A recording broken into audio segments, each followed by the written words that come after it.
名维吾尔族外科医生近来揭露，中共活体摘取器官早在1995年已经在新疆开始。这名医生10多年来备受良心的谴责，他劝诫卷入活体摘取器官的人士尽快回头，不要成为中共的牺牲品。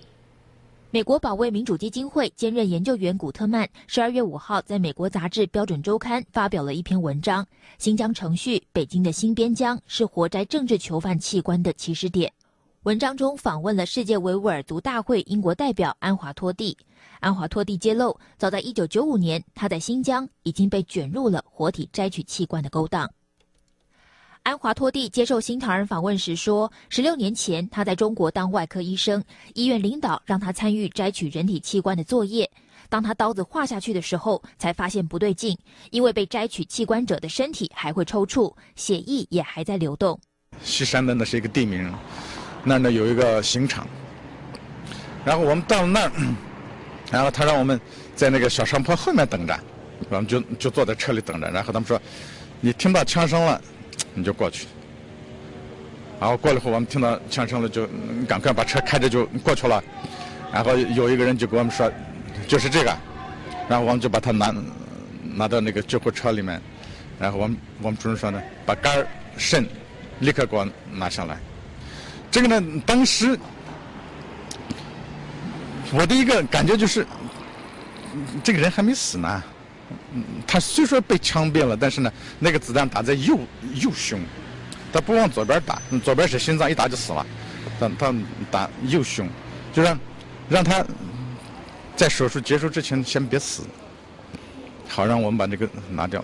2006年，由加拿大前亚太司司长、资深国会议员大卫·乔高和国际人权律师大卫·麦塔斯组成的独立调查组，向国际社会公布了中共活体摘取法轮功学员器官指控的报告。报告指出，从2000年到2005年期间，中国大陆至少进行了6万例器官移植手术，其中至少4万多个器官极有可能是从法轮功学员身上摘取的。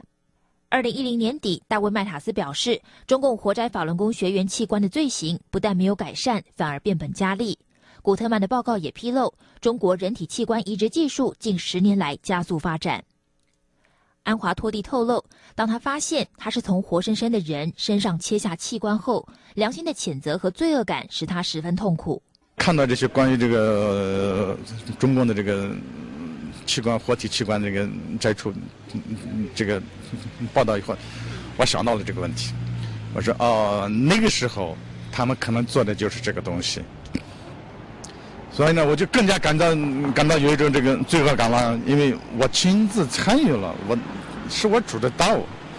是我把那个肝脏肾脏拿下来的，所以呢，其实这些事情我都是就想把它忘掉。我经常就是祷告，就说原谅我吧。那个时候我什么也不知道，做了这个蠢事，请原谅。2006年，一名妇女冒着生命危险接受《大纪元时报》的采访，并当证人。她指证在中国辽宁省苏家屯存在着规模性、系统性的活体摘取法轮功学员器官。那名妇女的前夫就是当时的主刀医生之一。后来，这名医生活在极度的恐惧和精神压力中，晚上常做噩梦，盗汗，汗水湿透床单。安华托蒂以过来人的经验敦劝被卷入活体摘取器官的医生别再为中共操刀。他说，中共早晚要垮台的，他不希望在审判中共那些人的同时，也把这些医生们送上审判台。所以呢，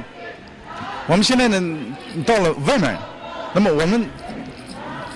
唯一能就是力所能及的能做一点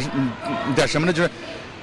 喊一下吧，呐喊一下吧，向这个中共呢表达一下，我们也是人，我们也追求人权，我们也像任何一个在生活在那世界其他地方的人呢一样，